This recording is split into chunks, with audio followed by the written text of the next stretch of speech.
Miracles? Nah, those are impossible.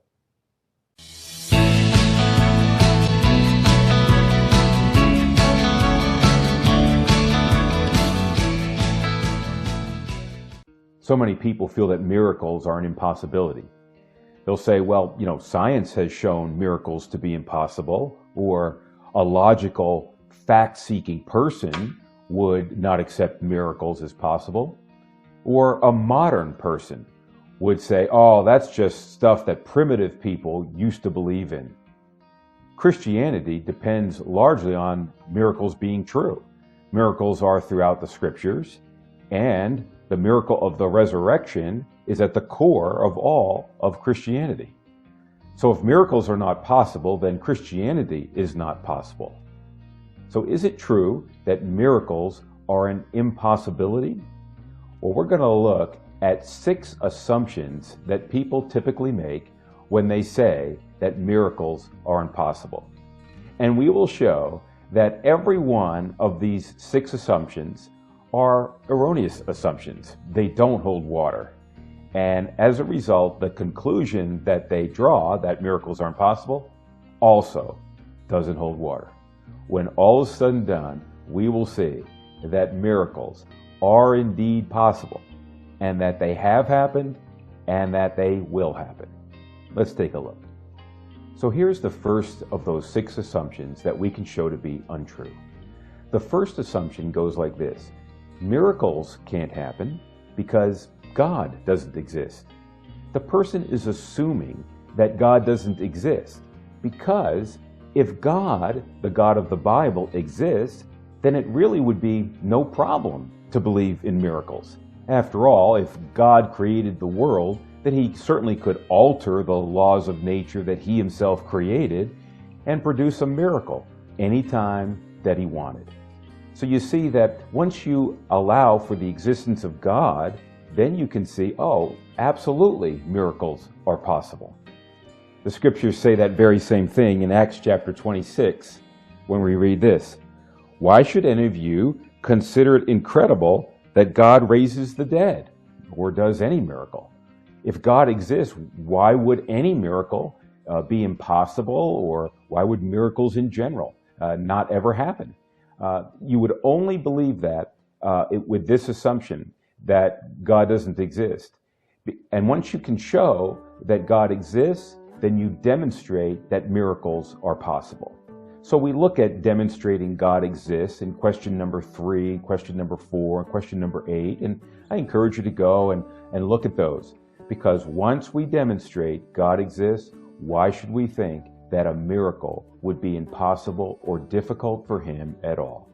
The God who made the laws of nature would not himself be bound by those laws. Rather, he could break them anytime he desired and create a miracle.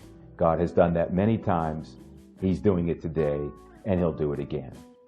The scriptures say this in Jeremiah chapter 32, "I am the Lord, the God of mankind.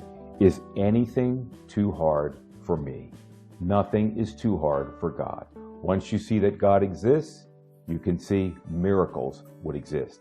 It is only in assuming that God doesn't exist that you would think that miracles are impossible. That's assumption number 1. Assumption number 2 goes like this: hasn't science told us that miracles are impossible? That is an assumption that doesn't hold water, because miracles have never told us that, science has never told us miracles are impossible. Not at all. What science says is that in the natural, gravity's going to work. In the natural, you're going to have the laws of science prevail. But it never says that a supernatural being couldn't act on those natural laws and produce a change to the natural law. And that's what a miracle would be. Science, if it says anything on the issue, does point us to a supernatural being. It does point us to a creator. Creation demands a creator. Design demands a designer. And so nature's actually telling us that there is a supernatural being. And if there is a supernatural being, he can alter the laws of nature. There's no law in science, for example, that has shown miracles are impossible. People often think of it that way. They think that that science is saying the law of gravity exists and nothing can prevent that, not even if there is a God. But science does not say that at all. All science says is there is a law of gravity. That law certainly can be altered by the one who made that law. So we read in Psalm 19, verse 1, these words, "The heavens declare the glory of God, the skies proclaim the work of his hands." So looking at the world, it points us to God. Observing nature points us to God. If science is saying anything, it is saying there is a God, and that God certainly can alter the laws he made. So assumption number 2, science says miracles can't happen, is an erroneous assumption. A third assumption is that all of the miracles, supposed miracles you read about in the Bible, are just natural acts that fooled the primitive people of that day. For example, they say, the first people to see fire, or the first people to see lightning would say, "Oh, it's a miracle." But nowadays, we are enlightened and we know so much better. And that's all you're seeing in the biblical accounts. People fooled by natural events because they're not enlightened yet by all of our modern knowledge. But the truth is, when you look at the miracles in the Bible, they weren't like lightning or fire. That's a whole different category. Those actually are natural things. They were things that broke the natural way of things happening. So Jesus walked on water. The Red Sea parted. They weren't natural things that couldn't be explained unless you were an enlightened modern person. They were instead violations of the laws of nature. And so when you see the people responding to these acts in the Old Testament and the New Testament, they responded in just the same way we would. They responded with fear and amazement or doubt. Think of doubting Thomas and so many other people when they responded to the miracle. It was, we don't see that. That's not normal, or we don't believe that, or we don't want to believe that. They responded the same way that we would. They weren't primitive people just fooled by natural events. So we read in Matthew chapter 14, when the disciples saw him walking on the lake, they were terrified and cried out with fear. They responded to God breaking the natural order of things the same way we would have. They weren't just natural events that could be explained away by modern knowledge. Nothing can explain with any amount of modern knowledge. You will not explain Jesus walking on water. You will not explain the parting of the Red Sea. You won't explain any of the miracles recorded in the scriptures in any way except that God intervened in the natural order to enact his will counter to the laws of nature. Assumption number 3, that these were natural events that fooled primitive people, is an assumption that we should cast aside. Here is anti-miracle assumption number 4. It goes like this.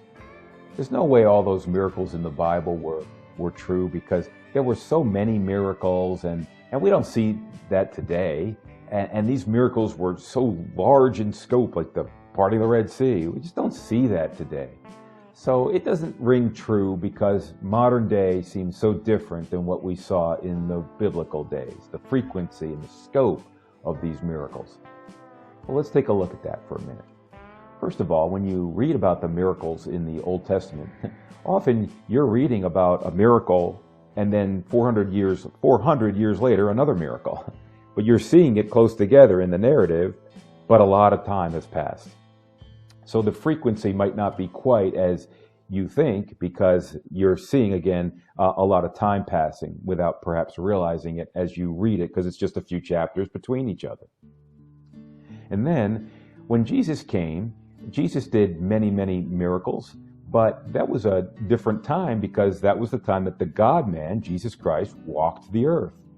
And part of what he was doing was demonstrating to everybody that he had authority over all nature, that he could do miracles at will, that he was God in the flesh. So Jesus makes that very statement. We read in Hebrews chapter 2, God also testified to it, the deity of Christ, by signs, wonders, and various miracles. So there were many miracles at the time of Christ because we had the unique time of the God-man being with us, needing to demonstrate that he was God to the people. And then we see a lot of miracles in Acts too, as well, because in Acts you're seeing the formation of the church. So it is quite possible that to demonstrate that God, that this was what everybody ought to be following, listening to Peter, listening to Paul, miracles were done through them to demonstrate that this was true, that this was real, this was the beginning of the church. So we don't have those circumstances today, so miracles may be less frequent today than they were then. But, let me say this, perhaps miracles aren't less frequent today than they were. It's just that today we may not have them declared as a miracle. Somebody gets healed, and we don't know perhaps how that happened or why that happened. In the Bible, when someone got healed, you saw that Jesus healed them. It was declared that way. We might have all kinds of miracles happening around us all the time, and we just we're not having them identified as a miracle, but they are still very, very frequent, perhaps without us fully realizing just how often they are occurring. So if you look back and you say, well, miracles were so frequent then and they're not so frequent now, it couldn't be true, and you assume that assumption really doesn't hold water. Now here's assumption number 5. Assumption number 5 goes like this. The odds of anything being a miracle are not there because most things happen by the natural order. So by way looking at odds, the odds are that when someone claims a miracle that wasn't the case, because normally it's not the case. But just because something doesn't normally happen doesn't mean that that's the best explanation for it. Just because miracles don't normally happen doesn't mean that a natural explanation is always the best explanation. Let me give you an example. I've played golf for many, many years. I've never had a hole-in-one.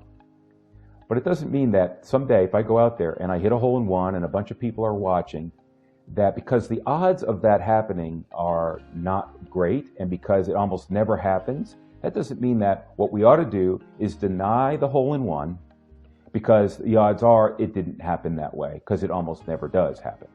Well, yeah, miracles might be a counter to the odds, but that doesn't mean they can't happen or don't happen. Just because they don't normally happen, or just because the odds are against something, a miracle happen, doesn't mean that they must be explained away as never happening. In fact, if you look at it this way, if you look at it by way of odds are miracles would happen. You have God, and God desiring to at times alter nature. So odds are miracles will happen from time to time and have happened throughout history. And Jesus proclaims that throughout the scriptures many times. For example, in Matthew chapter 11, we read, "The blind receive sight, the lame walk, those who have leprosy are cured, the deaf hear, the dead are raised." Odds are we should see miracles over the course of history, and we have. The argument from odds is actually in favor of miracles happening, not against them.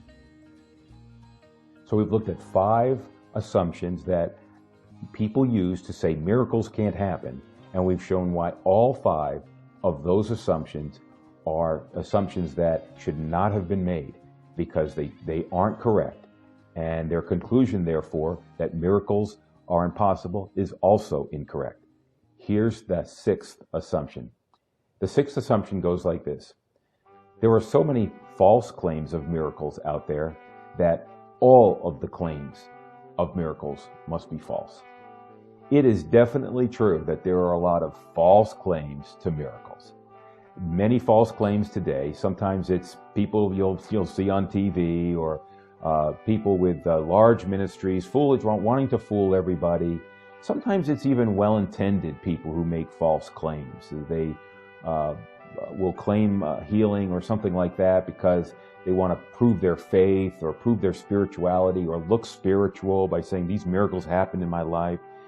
So whether by bad motive or sometimes by good motive, people make false claims about miracles. Happens all the time. Nobody denies that.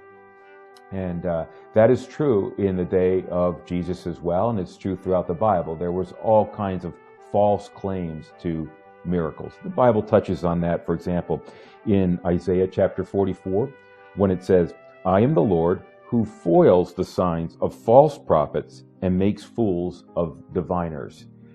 The scriptures are fully aware of all the many false claims. But here's the point. Just because there are a lot of false claims does not mean there aren't also true claims to miracles.